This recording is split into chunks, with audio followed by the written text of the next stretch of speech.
All right, all right. I want to thank you for giving me the opportunity to speak to you today. I'm so excited to be here. I'm here to talk to you about the topic of leadership. The title of the program today is Leadership Reimagined, Becoming the Best Version of You. Now, part of this presentation is about our own personal growth.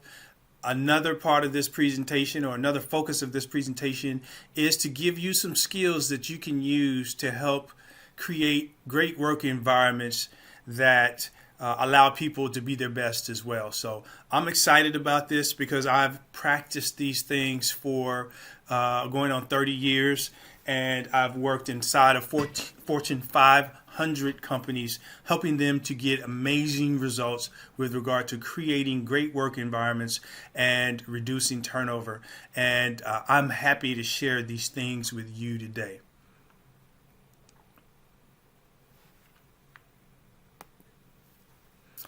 So before we get started, I just want to tell you a little bit about me. I've been in human resources for an extremely long time, and in that capacity, I've served as a coach and as a trusted advisor to the leaders of Fortune 500 level companies.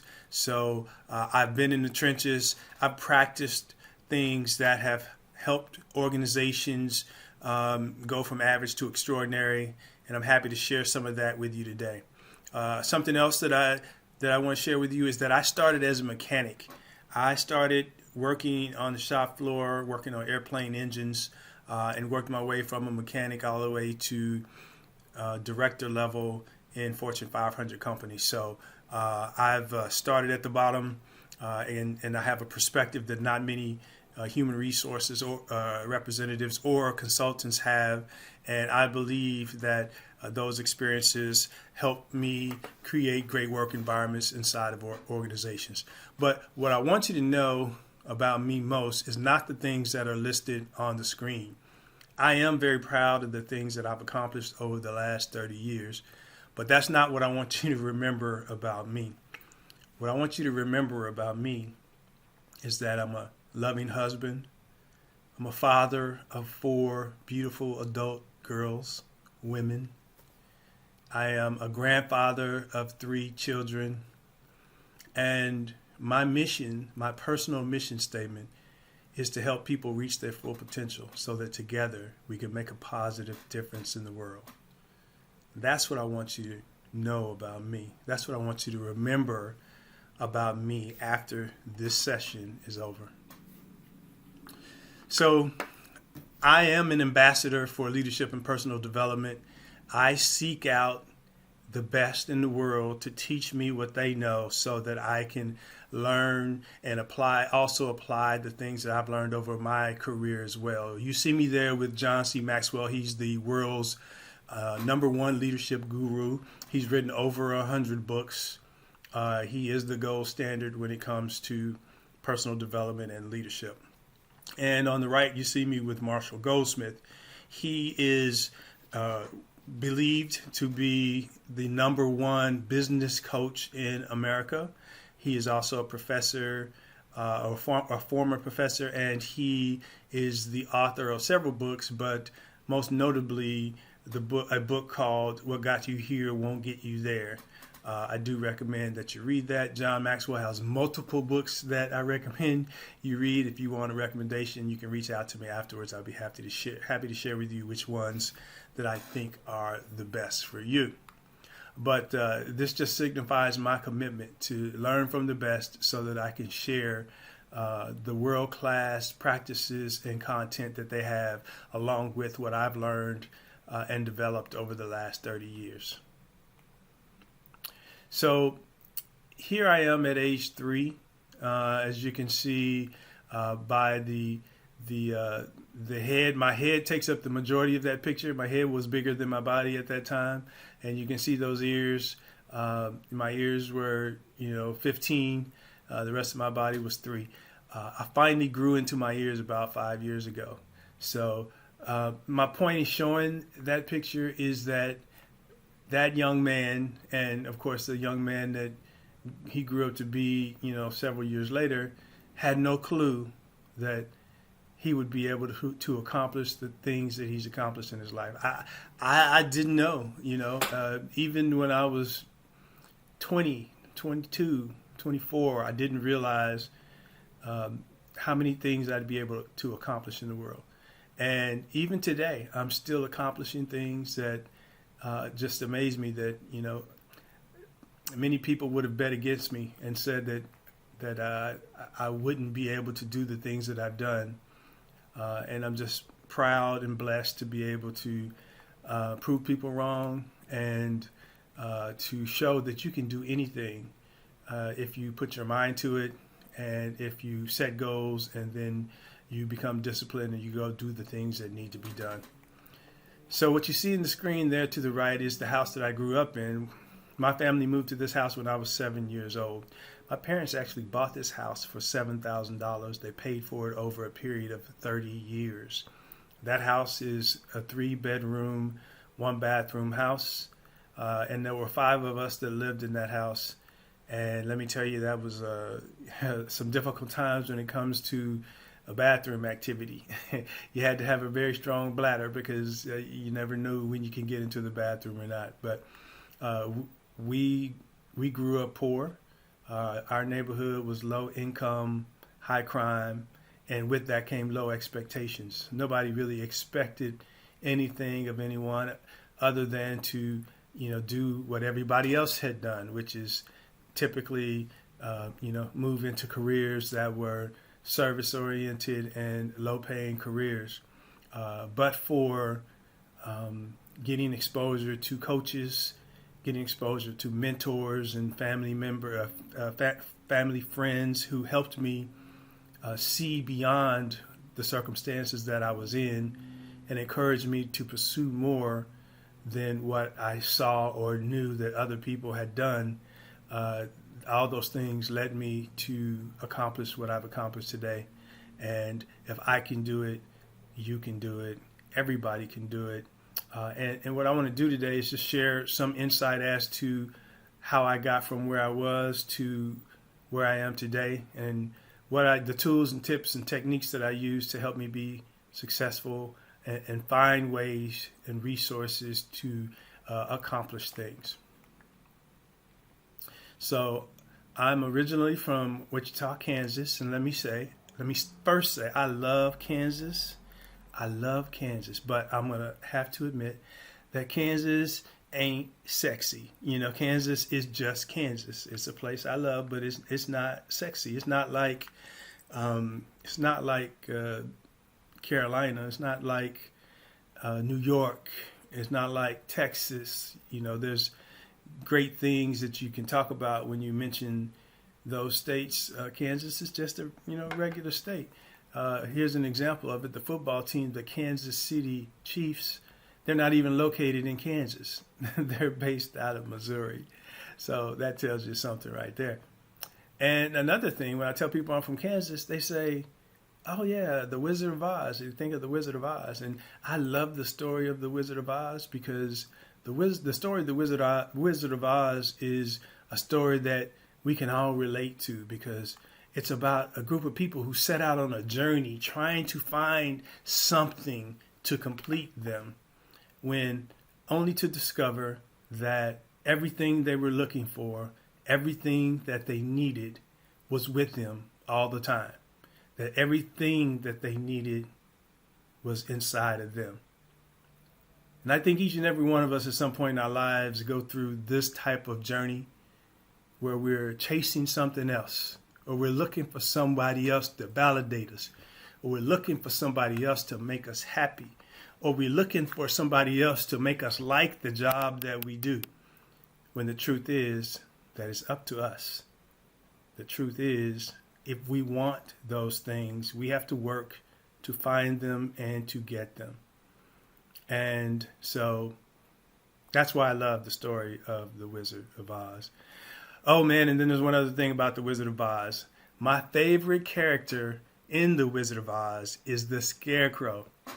Do you know why? Because every time I ask people, well, how's the Scarecrow doing? They say, he's outstanding in his field.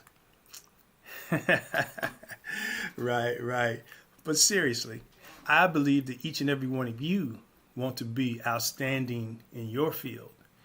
And it is my objective today to give you some tips, tools, and techniques that will help you. I have an objective of making sure that everyone who hears my voice today walks away with at least one thing that they can go apply in their life or in their workforce and get a positive result for that. I believe that we are here together today for a reason. You're hearing my voice today for a reason. There's a message and it's just for you, and it's something that if you use it can change your life. And there's a message for you that if you use it, it can change your workforce and make a difference in the lives of the people that you serve and support. So let's get ready. As we close this part of it, I live in Texas. I'm from Kansas, but I live in Texas, and I love Texas as well. I consider Kansas and Texas my home, and I like to say, as they say in the Wizard of Oz, there's no place like home. There's no place like home. I only say it twice, once for Kansas and once for Texas. If you say it 3 times, they say, of course, and click your heels, you wind up back in Kansas. And I'm not trying to go back other than for visiting my family members. So I only say it twice. And man, have you ever tried to go find a pair of ruby red slippers in a size 13?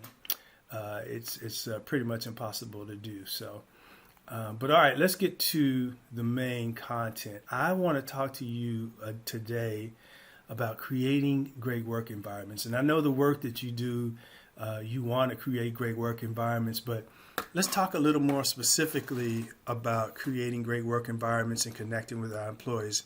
What if you could increase engagement of what we have today, which is an increasingly isolated and detached workforce? What if you could increase engagement? And engagement is something that we've been monitoring for years and seeing that there hasn't been a lot of positive movement in that. What if you could do some things to increase the engagement in your organization? And how cool would it be if you were able to reduce turnover in the middle of this great resignation? People are saying, oh, the great resignation, is plateaued, and, it's on the way to being over. The fact remains that we are still in the great resignation. We're still feeling the impacts of the great resignation. So what if you could reduce turnover in the middle of this? What kind of competitive advantage would that create for you and your organization? Wouldn't it be great if you could create an amazing and supportive culture where people feel heard, valued, and recognized? And as a result of that, it increases productivity and performance. How great would that be? Is there anyone here, anyone listening or watching this presentation who wishes they could become the spark at their company that causes everyone else's performance to elevate? Wouldn't you like to be the spark that causes your teammates' performance to elevate? And who here would like to be able to manage conflict and connect with employees and handle stress in a more healthy way? What if you could do all those things? Wouldn't that be amazing?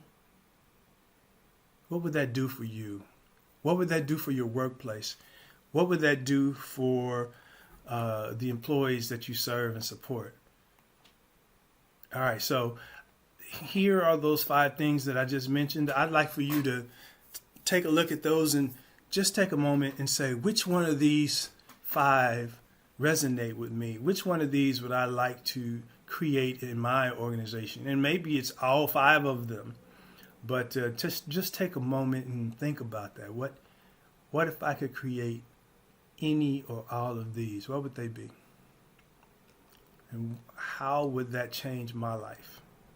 Well, one way it could change your life is that if you were able to accomplish all of these things, you probably would at that point, get better performance results for your department, which could possibly increase your earning potential, and could increase your ability to get bonuses and things of that nature. So it could create great career opportunities that could impact you and your workforce. So that's what I'd like to talk about today.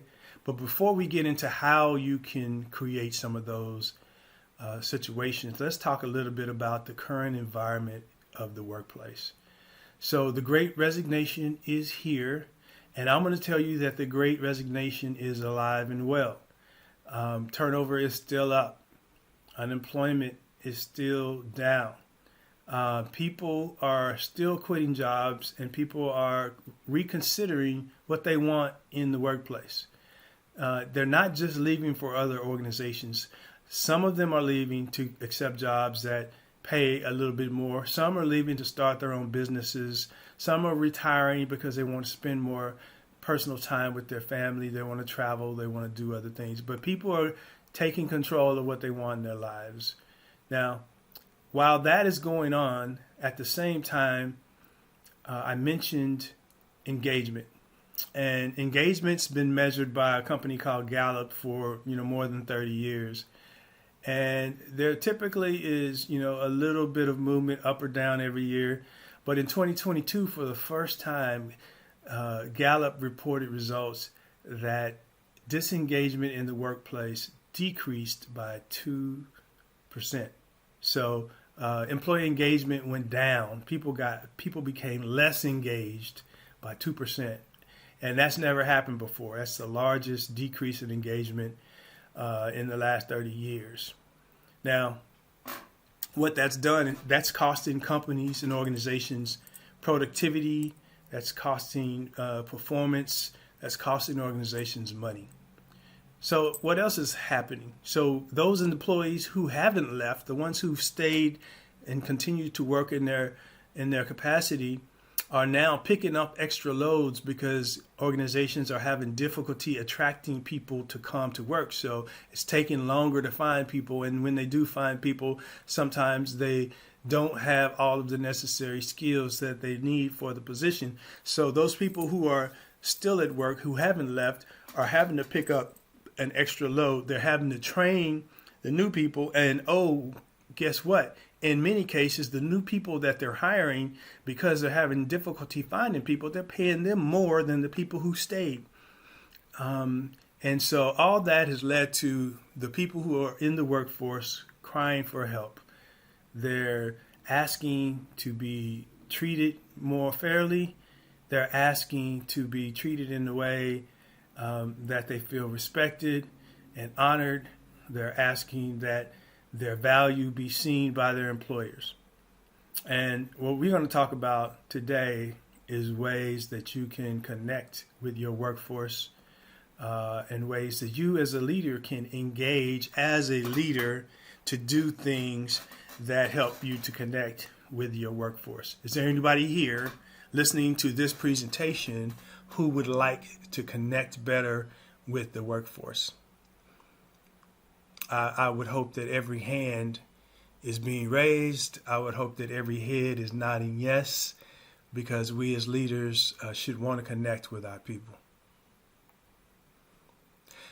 So in the midst of all of that, I want to share one other situation that's making a comeback. So optical gluteus maximus, not today. Optical gluteus maximus, not today. Let me translate. If you haven't figured that out, let me translate this for you. That means an employee calls in and says, I can't see my rear end coming to work today. Attendance is down, or absenteeism is up and attendance is down. People are calling out sick because they don't want to go to work. And I think that probably is associated with the disengagement problem. So we have a lot of things going on right now. As leaders, we've got to find ways to mitigate the many challenges that we have in the workforce today.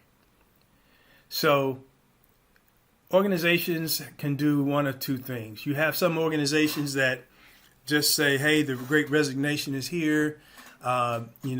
Let's just hunker down. Let's make it through this. and then we'll go from there. The problem is that the Great Resignation may or may not depart, or it may last several more years. We don't know. So hunkering down, curling up in the fetal position probably is not a good strategy, because we don't know how long we're going to be in this situation. Yes, you can just prepare for whatever and adjust based on what happens, but that's a reactive strategy, and I suggest that we employ something more proactive. The other alternative is to reach out to our employees, connect with our employees, show them that we care, and create a great work environment that they would think twice about leaving. And that's what I'm going to show you today, how to do that, how to connect with your people so that as a leader, you can continue to create positive results that move your organization forward, and in this case, possibly can mitigate the impact of the Great Resignation. So let's start with leadership. Leadership means many things to many people. So I want you to just take a moment to contemplate. When you hear leadership, how do you define leadership? Let's just take 10 to 20 seconds to think about, how do you define leadership?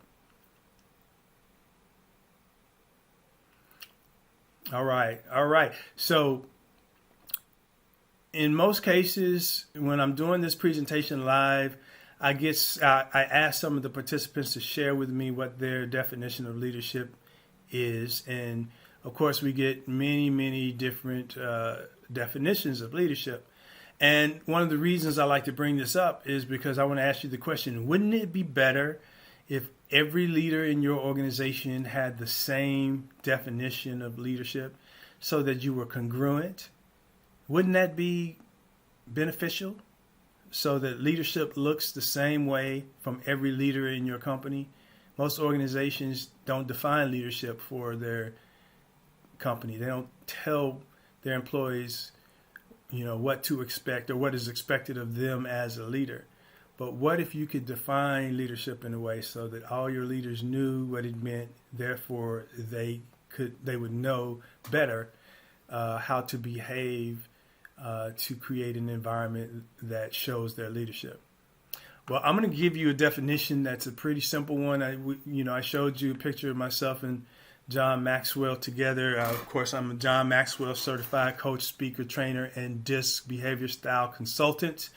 I love John's definition because it's very simple, and it allows organizations to have some type of continuity when it comes to what is leadership.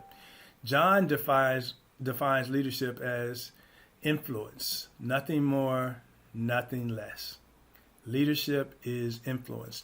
And I like the simplicity of that, but I also like to take it just one small step further. So influence is impacting the attitude, behavior, character, or development of an individual or organization. And that's a nice, simple definition of leadership that you can teach to your entire leadership team and be consistent about what's expected as far as leadership is concerned. So, I hope you share my thoughts that that's a very simple definition, easy to remember definition, and then having some congruency as far as how to define leadership could be helpful in your organization. So that's the first thing that I'm suggesting that you do, is get some consistency regarding what leadership is.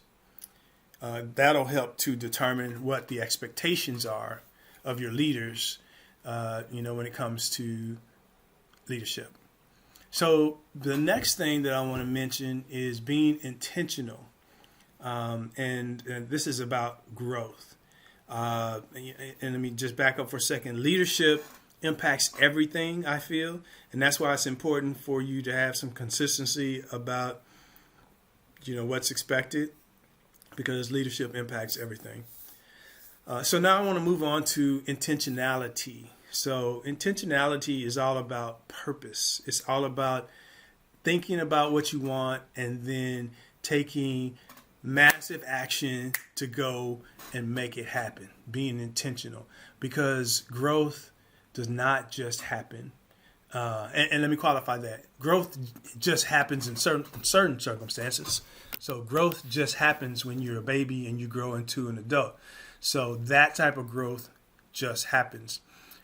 Growth on my waistline, it just happens. The older I get, the bigger my waistline gets. That growth just happens. But when it comes to your personal growth, it doesn't just happen. You have to be intentional. And to be intentional, you have to think about what it is you want to accomplish and then identify where you are and then figure out a plan to go get what it is that you want. So that's being intentional. When we were in the second grade and our teacher said, "Hey, what do you want to do? What do you want to be when you grow up?" And some of us said, "I want to be a soldier, or I want to be a fireman, or I want to be a teacher, or I want to be a doctor."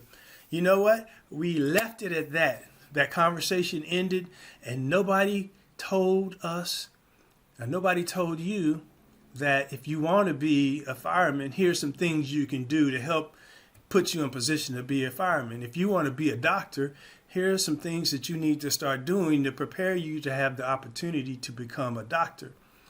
And that's intentionality.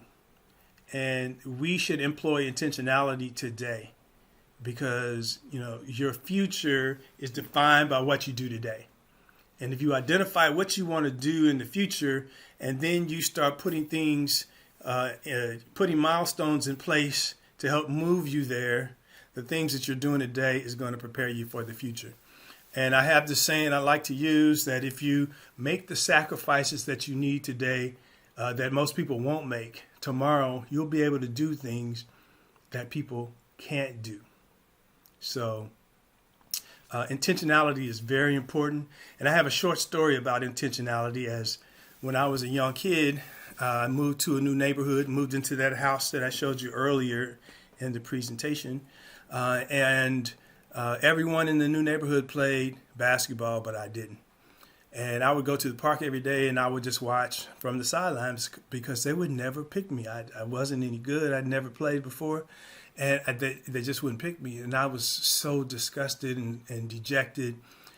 And I was walking home one day and my father saw me coming home looking all sad and he asked what was wrong. And I said, "Dad, everybody plays basketball here and I don't know how to play. Nobody will play with me. Nobody will pick me on a team. I can't make any friends. I'm just not good enough." I was sad, 7 years old, and I didn't know what to do. My dad, he looked at me and he said, "Son, do you really want to learn how to play basketball?" And I looked up at him and I said, "Yes, sir, I do." And he said, "Okay, sometimes if you want to learn something, you have to find someone who's already done what you want to do." And this is where coaching and mentorship became part of my life as a 7-year-old kid. He sent me to camp where I got a chance to get mentored in basketball by a former NBA player by the name of George Lehman. And I only had a few minutes with George Lehman, but what he taught me was so important and was so impactful that I used it to become a better basketball player. And he gave me 3 simple tips associated with shooting the basketball and told me to practice those things every day and that if I did that, I would get better. And that's another lesson for you today. When you talk to a coach or a mentor, someone who's been where you want to go or somebody who is at where you want to go, listen to the advice that they give and then go do the things that they suggest that you do, and it will accelerate your journey to success. Because I went from not being able to get picked at the park to, making my junior high teams, making as a teenager, getting a chance to play in international tournaments, making all city, making all state, getting a full ride scholarship to play basketball, which led to me earning a college degree, which ultimately allowed me to get my foot in the door at Fortune 500 companies And because of all of those things, I am here with you today. Because remember, I told you at the beginning of this conversation that I grew up in a community that was low income and high crime. Guess what? Without the sequence of events that I just described to you, I wasn't going to college. I was following the same pathway of everybody else in my neighborhood who was working as a janitor or a cook or a truck driver or something like that. So I like to believe that those 3 tips and the coaching and mentorship that was provided to me by my father and Mr. Lehman have led to the life that I lead today. Those things led to the success that I have today. Not just because of that. I took those 3 things that he gave me and I started applying that same system to everything else I do. I would, and I suggest that you do the same. You can ask the question, what 3 things can I do to improve my ability as a father? What 3 things can I do to improve my performance as a supervisor? What 3 things? Identify what's important to you, and then identify 3 things you can do to move it forward. I did that to everything that was important to me. So I was constantly being intentional about succeeding in whatever was important to me. And, that went from basketball to school to the entry-level jobs that I got to where I am today. I'm still using that same system to improve any and everything that I do today. So I'm suggesting that you become intentional about what you want out of life. And then you employ that very simple system of what 3 things can I do to move myself closer to designing the life that I desire and deserve.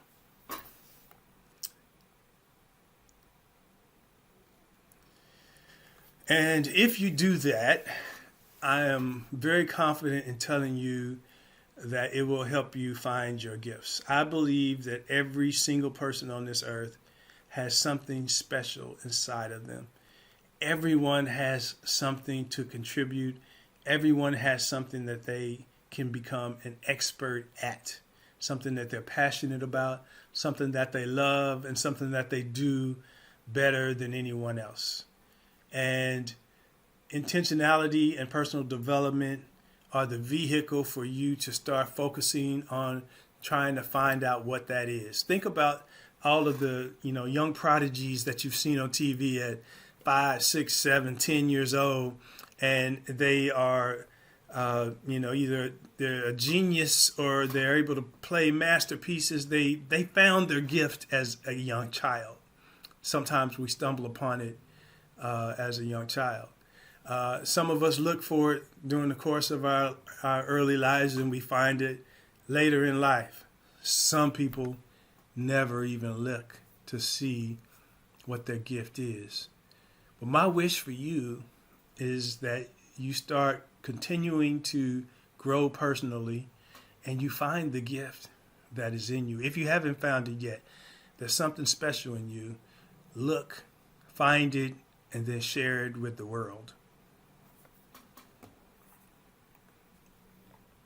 So speaking of intentionality, we want to also be intentional about connecting with our teams. So as leaders, we want to connect with our teams. I know many, many years ago, it was sometimes frowned upon for leaders to connect with the people. There is still a certain degree of separation we must keep. We've got to be, we've got to make sure that we are fair and, there's no favoritism in our organization, but we can be friendly, we can connect, and we can care about and care for the people that we support and serve. John Maxwell says, connecting increases your influence in every situation. And this is coming from the world's leading influencer when it comes to leadership. So real quickly, I'm going to talk about some things you can do. This is what I've done over the last 30 years to have positive impact on performance, production, and reducing turnover in the organizations that I've supported over the last 30 years. I'm going to go very quickly through these. I'm going to tell you what they are, and I believe you can figure out how to implement these in your organization. Lead by example.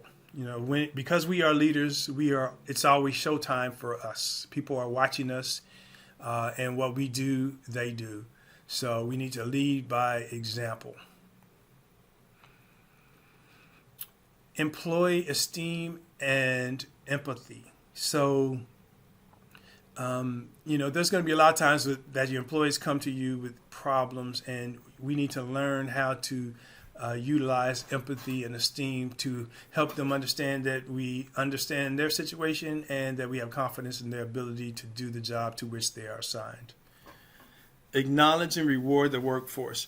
Many supervisors are hesitant to or fail or neglect to thank the people who are doing the work to support them on a daily basis. Many employees feel like the only time managers speak to them is when there's a problem. So when you have the opportunity to reward and acknowledge employees for what they do, we should take that opportunity.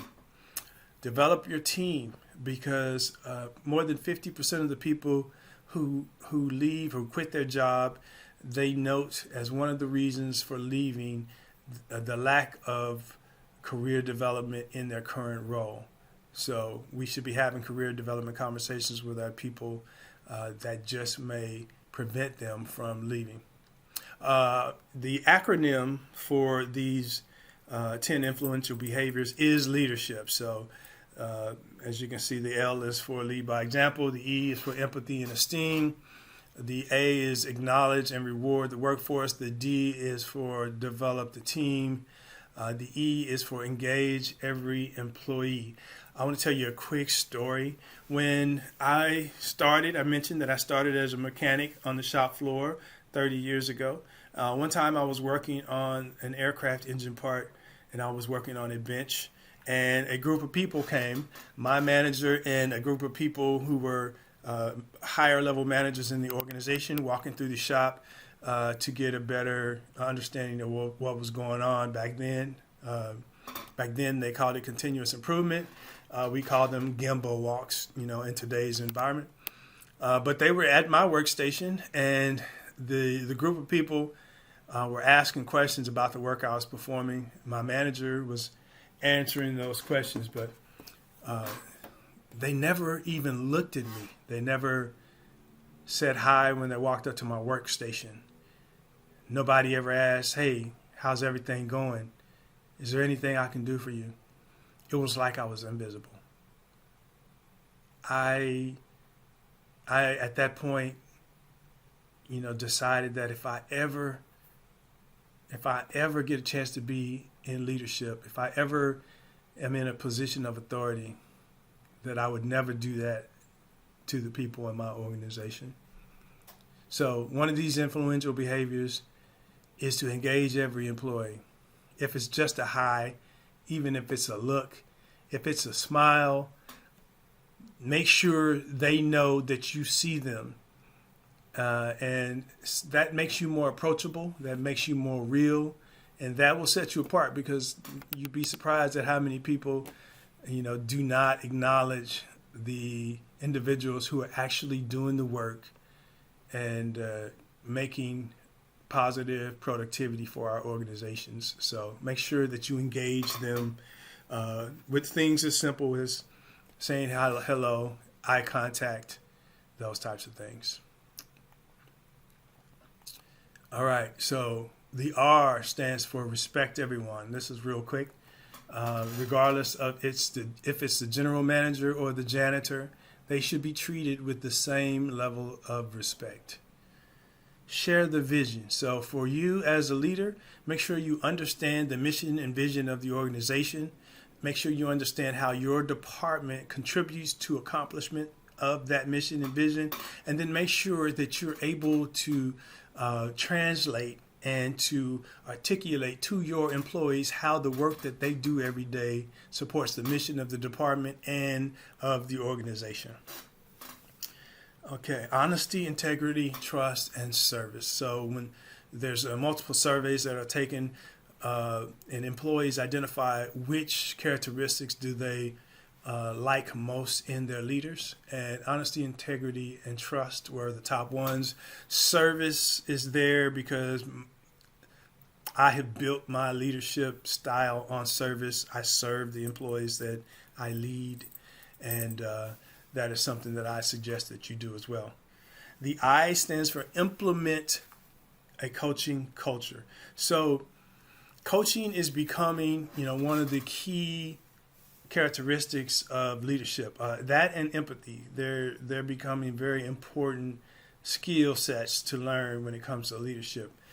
Coaching, from the standpoint of coaching, I'm suggesting that you seek a coach or a mentor to help you. It will advance your progress. And another reason for you to seek a coach is because most organizations take the most productive person in the workforce and put them in the leadership position, but the work that was done as an individual contributor is not necessarily the same type of work that's done when you become a supervisor.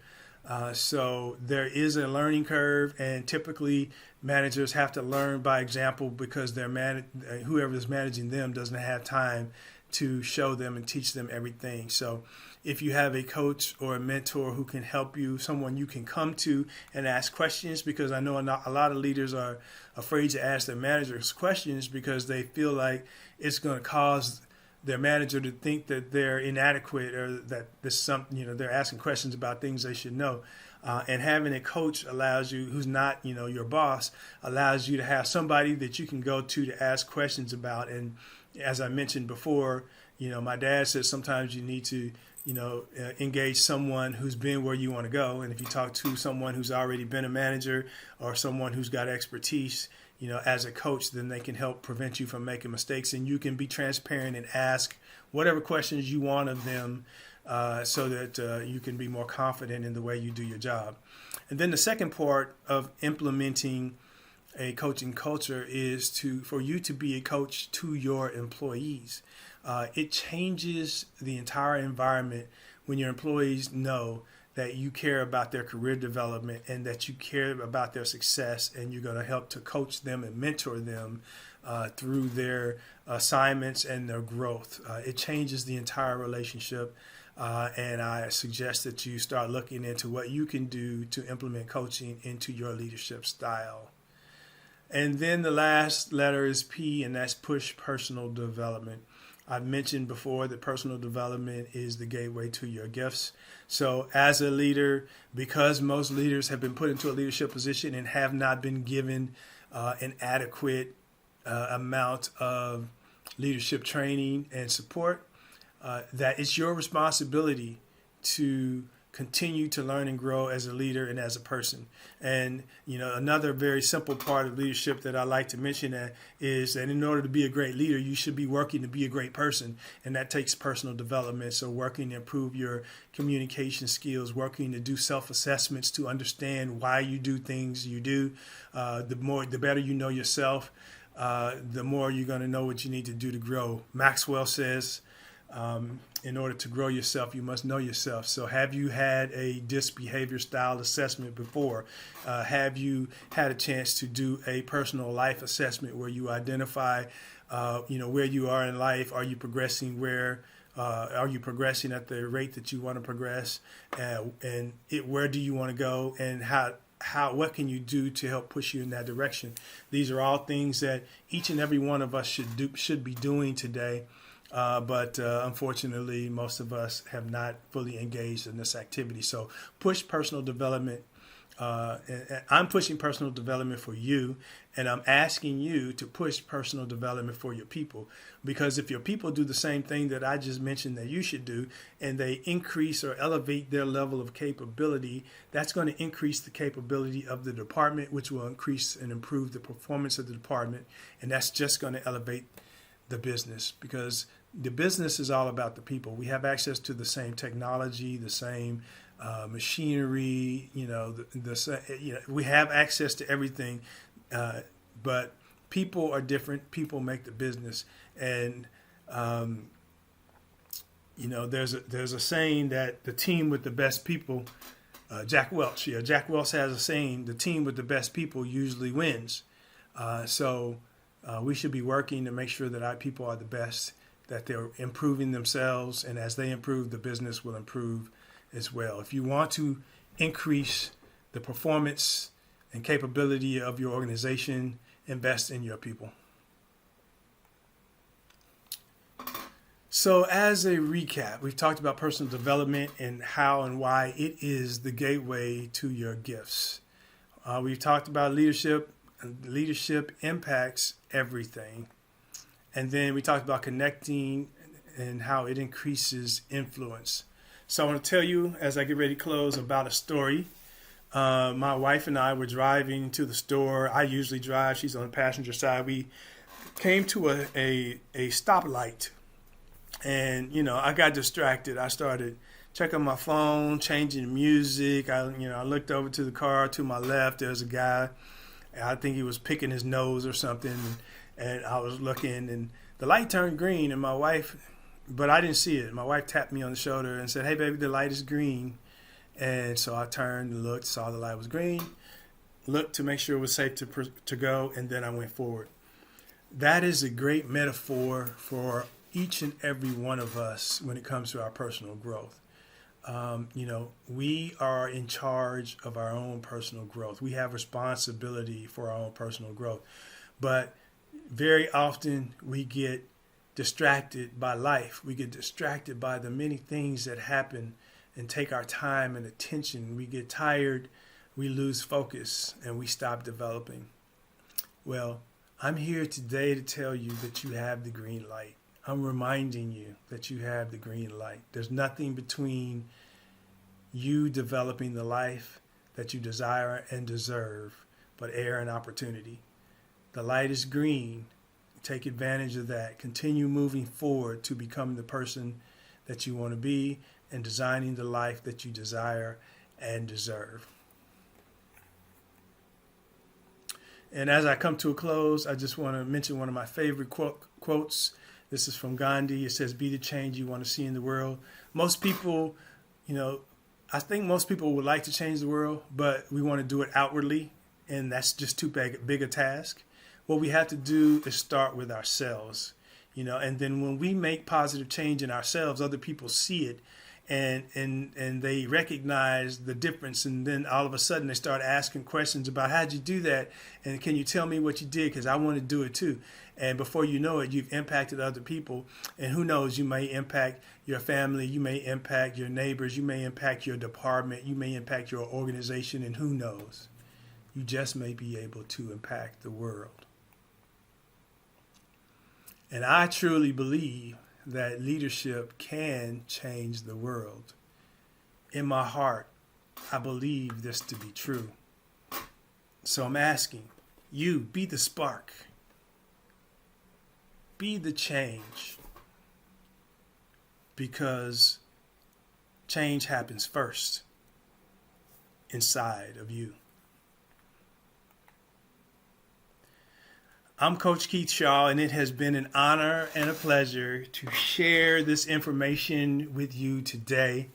As you see on the screen, if you would like to reach out to me, I'd be happy to talk to you and help you get on track to designing the life that you desire and deserve.